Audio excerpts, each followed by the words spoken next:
Hi, everyone. Judge Andrew Napolitano here for Judging Freedom. Today is Tuesday, September 16th, 2025. Scott Ritter will be with us in just a moment on Charlie Ritter, on genocide in Gaza, on General Kellogg in Ukraine.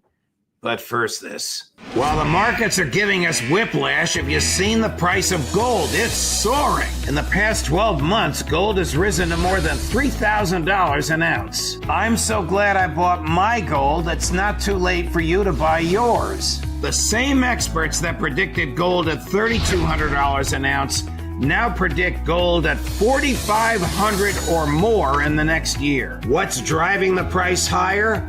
Paper currencies. All around the world, they are falling in value. Big money is in panic as falling currencies shrink the value of their paper wealth. That's why big banks and billionaires are buying gold in record amounts. As long as paper money keeps falling, they'll keep buying, and gold will keep rising. So do what I did. Call my friends at Lear Capital. You'll have a great conversation, and they'll send you very helpful information. Learn how you can store gold in your IRA tax and penalty free, or have it sent directly to your doorstep. There's zero pressure to buy, and you have a 100% risk-free purchase guarantee. It's time to see if gold is right for you. Call 800-511-4620, 800-511-4620, or go to LearJudgeNap.com and tell them your friend the judge sent you. Well, I obviously conflated Charlie Kirk and Scott Ritter. And I apologize for it. Before we get to the latest on Gaza and the latest on Ukraine, why do you think Benjamin Netanyahu had to go on international television before this person, Tyler Robinson, was even caught or identified, and deny that the Israelis had murdered Kirk? I can't. It's the kind of behavior that guilty people do, or people who are worried. I think Israel's got a PR problem right now in the United States, a huge PR problem, and I think that this drives a lot of what Israel's doing. Whether or not Israel had anything to do with Charlie Kirk's murder, we should point out there's no evidence of that whatsoever. I mean, there's circumstantial conspiracy laden theories out there, but there's no direct evidence that Israel played any role in Charlie Kirk's murder. But the fact of the matter is, the internet is alive with buzz about a Charlie Cook Israel connection. Israel right now is facing, from their perspective, a very dangerous sway in public opinion here in the United States against Israel. President Trump has even commented on that. And I think that this was an effort by a desperate prime minister to do damage control. I think it failed. I mean, as you pointed out, it makes him look even more guilty. But I think Israel right now is in dire straits because of the ongoing genocide in Gaza and the heavy impact that's had on Israel's reputation. And they're very concerned about American public opinion right now. And right now it's a trend on online that Israel was behind Charlie Kirk's assassination. Before we leave Charlie Kirk, Max Blumenthal has reported about the extraordinary pressure that APAC put on Charlie Kirk by first offering him an enormous amount of money to fund his outfit, and then when he turned them down, pressuring him. And Max reports that obviously before he was killed, Kirk told one of his colleagues that he couldn't stand Netanyahu and that Netanyahu was behind the pressure being put on him. Kirk, who once supported the United States support of Israel, no matter what Israel did, apparently in the past 2 years was making a slow migration to the view of recognizing this as genocide, and Netanyahu was not happy with it, and Kirk recognized that and didn't want to have anything to do with it. Does any of this surprise you? Again, I'm going to just be straight up honest, Judge. Prior to Charlie Kirk's assassination, you know, he didn't register in my life at all. He is not a player in international geopolitics. He doesn't have any impact on military affairs or any of the work that I was doing. He is an influencer with great importance, and I can understand how Israel, concerned about public relations, would be worried of an influencer who, you know, was once very pro-Israel, suddenly moving in the other direction. But you know, I'm new to the Charlie Kirk game. It's not a game I want to be involved in.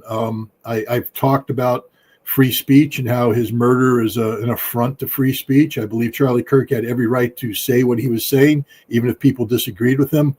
But you know, it doesn't surprise me that APAC, you know, seeks to put pressure on and influence people or try to bribe them. I, at one time, was offered a $6 million bribe by APAC back in the good old days of Paul Wolfowitz and company. And I turned it down, and the rest is history. But so it, you know, it's what they do for a living, and it doesn't surprise me that Charlie Kirk, a man who influenced millions of Americans and had taken a very strong stance pro-Israel, that any gravitation away from that would be something that would get on Israel's radar. What does surprise me is the direct involvement of Benjamin Netanyahu, and what that reeks of is desperation, that Israel's actually in an absolute state of panic about what's happening to them globally. They are being isolated. Netanyahu acknowledged it. He said, we're going to have to learn how to be self-sufficient economically.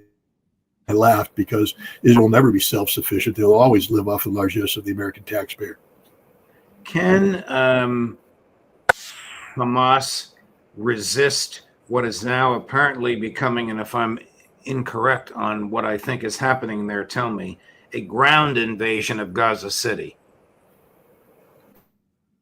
Hamas will slaughter the Israelis as they always do, and the Israelis will be compelled to withdraw as they always do after they've slaughtered thousands, tens of thousands of innocent Palestinian civilians, as they always do. Israel's not going to win this war.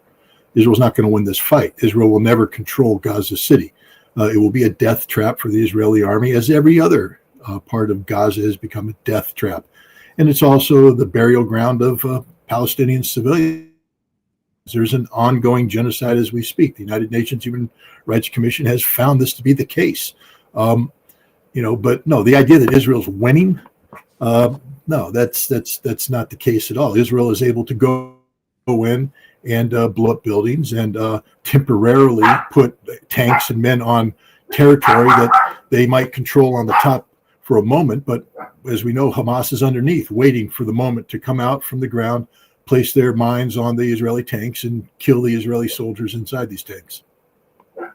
How important, in your view, was the report released earlier today by the United Nations finding not only genocide, but a genocidal intent on the part of the Israeli regime?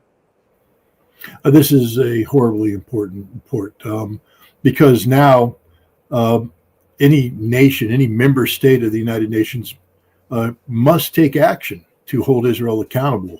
Now that the United Nations has labeled Israel in this manner, it's a moral obligation on the part of the member states of the United Nations to act in accordance with the Genocide Convention. And that means that you begin to undertake measures designed to compel Israel to cease its behavior. You know, the sad fact of the matter is this isn't going to happen. The United States will work with Israel to denigrate this report, denigrate the Human Rights Commission. We already see that taking place. But this is a big deal. Again, Benjamin Netanyahu is waking up to the reality that Israel's finished. They're isolated. The world will not gravitate back toward Israel, and it's now just a matter of time before Israel collapses from within. Economically, that's unsustainable. Israel's unsustainable without the American taxpayer dollars. And if we want to come back to Charlie Kirk for a moment, watching some of the videos, one of the key drivers for many of Kirk's followers who supported Kirk's move away from Israel was the issue of America needs to start taking care of America, meaning our money needs to be spent here in America.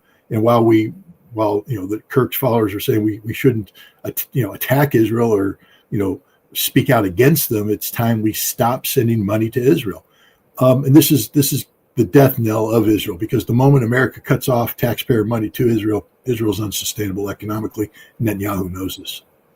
Is it even sustainable economically with American assistance? Is not the economy of Israel in tatters now for a variety of reasons?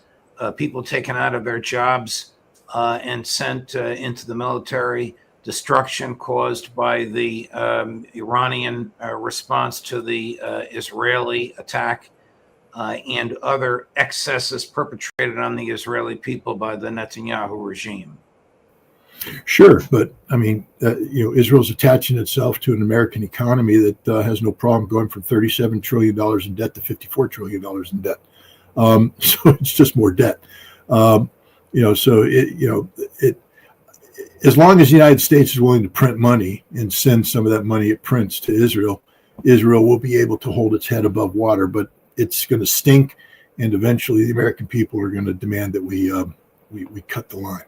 Is there any country on the planet besides the United States, Arab or not, that has the ability and the will to stop Israel from perpetrating slaughter, genocide, war crimes in Gaza?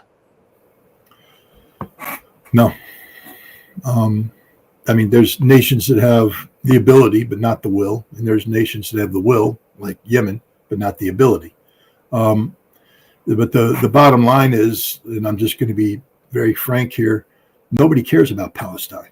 I mean, we got people in the street that do, but no nation state, no Arab state. We saw that in Doha, where the collective gathering of Arab power together with Iran met in Doha to talk about what to do about an Israeli attack against an Arab nation. And the answer is nothing.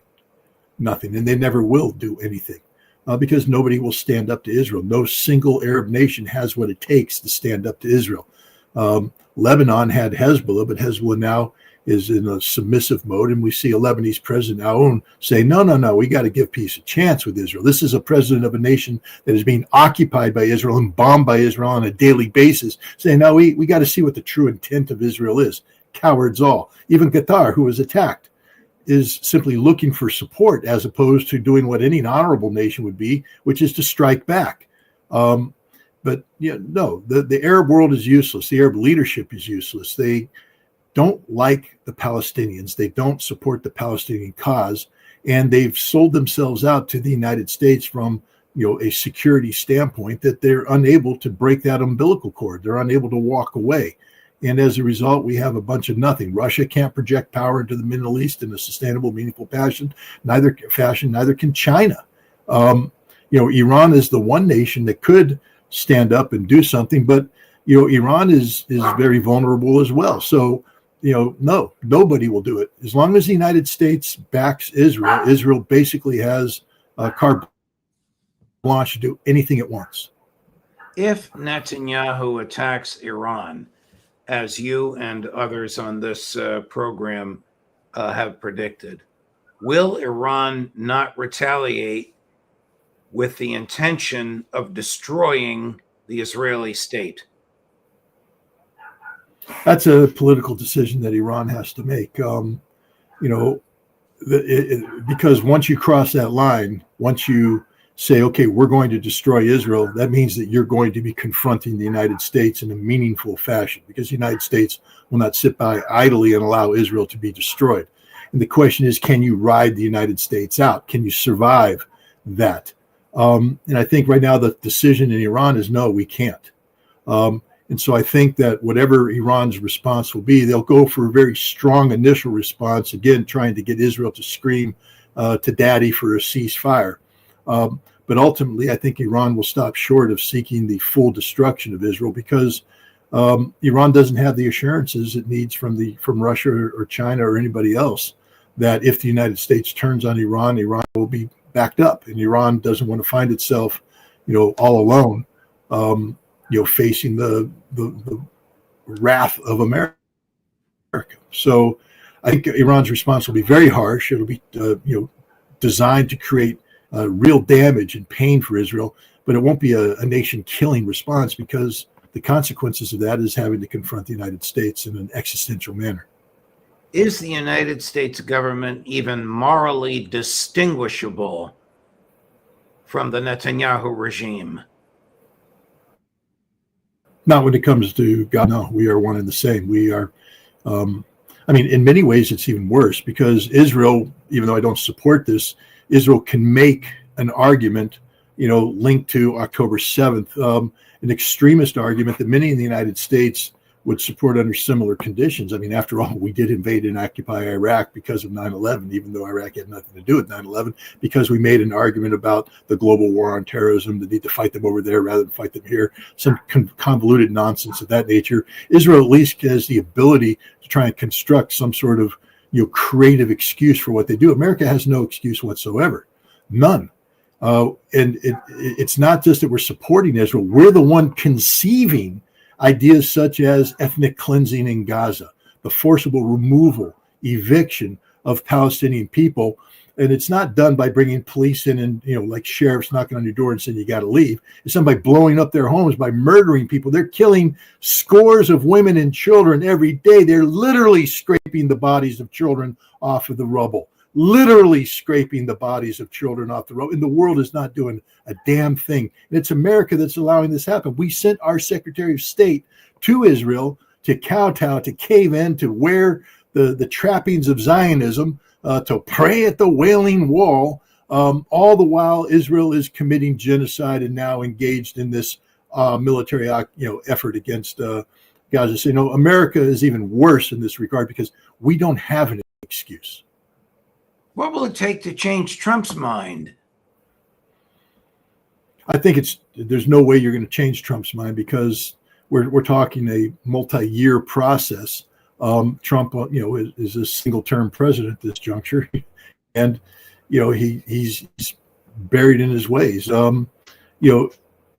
Unless Israel could be confronted with an existential crisis where Trump has to make a decision about the resources that the United States is willing to commit to Israel, we'll ride this genocide out. Again, we don't have any qualms about killing Palestinians. We don't have any qualms about Israel bombing Yemen. We don't have any qualms about Israel bombing Damascus. We don't have any qualms about Israel bombing anybody.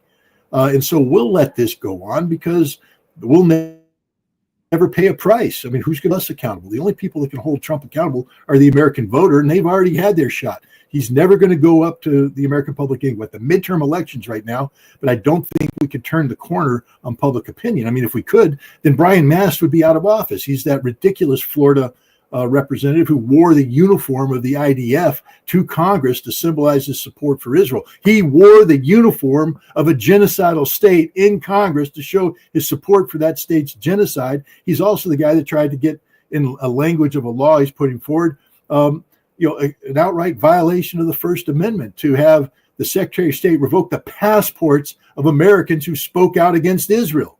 My God, this is where we got. So there's a long way to go before we get to Trump. We have to start evicting members of Congress from the House of Representatives. We have to start evicting senators like Ted Cruz from the Senate. And then we have to stop putting people like Donald Trump in the White House. I'm of the view that process will begin at the midterms in 2026, but that is 14 months from now. We'll see what happens.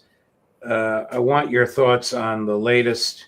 Well, before we get to General Kellogg's nonsense, what is your understanding with the kerfuffle over the drones in Poland? Were they Ukrainian drones made to look like Russians? Were they Russian drones redirected electronically? Were they harmless drones? What is your understanding of something that's now no longer in the news, but was a disputed issue right before the Kirk murder? When this first started, I was going off of what the available information. What we knew is that it was drones that were physically similar to Shahed 136 or Geranium 2s, and that the Belarusian Ministry of Defense said that they had flown over Belarusian airspace headed towards Poland, and they believed that the reason for this was that they were redirected by electronic warfare. It turns out that not a single one of these drones was an attack drone. None of them had, they weren't the Shahed 136 or Geranium 2s. They were a different kind of drone made out of styrofoam that the Russians use. The Russians will flood the airspace of Ukraine with these decoy drones that are designed to activate radars for subsequent destruction or to absorb, make the Ukrainians fire anti-aircraft resources at these drones. And they're not meant to come home. They go in there and they get destroyed, or they just fall to the ground. The Ukrainians have recovered several of these and have put them back into service. And the Ukrainians release these drones into Poland in a premeditated, pre-coordinated action with the Polish government, designed to trigger exactly what happened. Poland calling for an Article 4 meeting of NATO. We have now NATO, surging support into Poland. Poland surging troops to the border, not because they're going to go to war with Russia, but this is Ukraine's plan of getting Poland mobilized, getting NATO mobilized. And now what's happened is the real purpose of this was to create an excuse for Ukraine now to come into Poland and begin training NATO air defense on how to engage Russian drones. Because the next step would be then to get NATO to extend its air defense umbrella into Western Ukraine to shoot down these Russian drones. This is all the Ukrainian plan. This is 100% a setup by Ukraine and Poland. And you know who knows it? Donald Trump, because he's not falling for any of this. And you know who else knows it? NATO. Why? Because take a look at their response. The British, 2 fighters. Germany, 2 fighters. France, 3 fighters. What does fighter mean? A jet? A jet, a fighter aircraft, yeah. I mean, it's not like they normally look at, when we were going after Venezuelan speedboats, we put 10 F-35s into Puerto Rico. All right? Here they are going after the Russian army and their drones, 850 of them launched a day. And Germany sent 2 fighter jets. England sent 2 fighter jets. And France sent 3. This is an absolute joke. It's not serious. It's just political gamesmanship. But the outcome could be serious, because now Ukraine has achieved what it wanted, getting NATO to start training on how to engage Russian drones, and with that skill set to be positioned to extend that into Western Ukraine should the time come where NATO feels obligated to either protect the peacekeepers on the ground or preserve what's left of Ukraine. Wow. I want your opinion of General Kellogg's latest. This is from a few days ago. Chris, cut number 9. If he was winning, he'd be in Kyiv. If he was winning, he'd be west of the Dnieper River. If he was winning, he'd be on Odessa. If he was winning, he would have changed the government. Russia is, in fact, losing this war. Now, they may make movements and say, so, well, they're advancing in the Donbass region and the Donetsk. But if you consider advancing moving by meters, not miles, well, then, okay, that's successful. But at the cost that they're having, it's enormous. And I don't think people truly appreciate it. It's a number. But the numbers they have lost, when you're talking dead and wounded, well over 1 million, they left Afghanistan after losing 18,000. We left Vietnam after losing 65,000. They've lost over 1 million dead or wounded. These numbers are World War II level numbers when you think about it. They're stunning in the loss. And this is and their first line units that they came and tried to take Kyiv with a little over four years ago. Those first line units are gone. So they've gone through a second or a third or fourth iteration of wartime commanders. They're pulling tanks out of mothballs, out of museums, to put on the battle line. They can't operate in large movements because the Ukrainians will kill them. Where to start with this? Well, first of all, he's as ignorant as the day is long, and the question is whether this is deliberate, meaning that he knows he's lying, and then shame on him. He's a former general, and he should be shunned and even criminalized because you're as a government official, and he is a government official. You don't have a writ to lie, or he's just stupid and is believing what the Ukrainians spoon feed him, which is what I believe is the case. Everything he said is a flat out lie. Nothing he said is true. This is a war of attrition, and it's the Ukrainians who have lost 1.7 million dead or missing. We're not even getting into the wounded because that takes the number up over 3 million. The Russians have lost, around 150,000 dead. That's a lot. And when you add in the wounded, you're probably getting up into the area of 700, 800,000 total casualties. That's a lot, but it's not what Kellogg is saying. And the vast majority of those casualties are casualties that are returned to either combat or released to service and civilian life, meaning that they're functional. They're not, people that are taken off the rolls altogether. Russia is winning this war. There's not a phase of this conflict that Russia is losing. And Keith Kellogg should know this, but he's too stupid to live. I mean, I that's a horrible thing to say, but you know what I mean. This is a man who shouldn't be in the position he is. Why Donald Trump allows this man to continue to embarrass and humiliate America in the way he does is beyond me. Because if you eliminate Keith Kellogg and you replace him with somebody who knows the truth, I'm just telling you right now, Judge, I've been to Russia. I've met the frontline commanders, and they're still there. I've met the battalion commanders. They're still there. The brigade commanders, they're still there. The troops, they're still there. Yes, are they taking tanks out of mothballs and out of museums? This is absurd. Well, there was, when you're looking at artillery and bringing in, the Russians did go in and pull old T-55s and T-64s, and they brought them in to use them when they mobilized the 300,000 before their defense industry kicked in. They used them as artillery. But today the Russians, and Mark Rutte just says it straight up, the Russians are producing thousands of tanks, brand new tanks. The formations that are coming in are equipped with all the new equipment. Again, Keith Kellogg literally doesn't know what he's talking about, literally, or he's straight up lying to his audience. The problem is he gets to whisper into Donald Trump's ears, along with Lindsey Graham and Marco Rubio and Pete Hegseth. It's a big problem. I mean, that's why one of the things we're trying to do here is create what I call civilian engagement teams of subject matter experts like Ray McGovern and others who will be available to supplement the information that President Trump's getting from these Russophobic idiots like Kellogg and Rubio and others. Because if the president doesn't get the truth, then how can he be expected to make good policy? Scott Ritter, thank you very much. Thanks for letting me go across the board on all this stuff. Much appreciated. We'll look forward to seeing you again next time, my dear friend. Thank you. Okay. Coming up at 3 o'clock today on all of this, Colonel Karen Kwiatkowski, Judge Napolitano for Judging Freedom.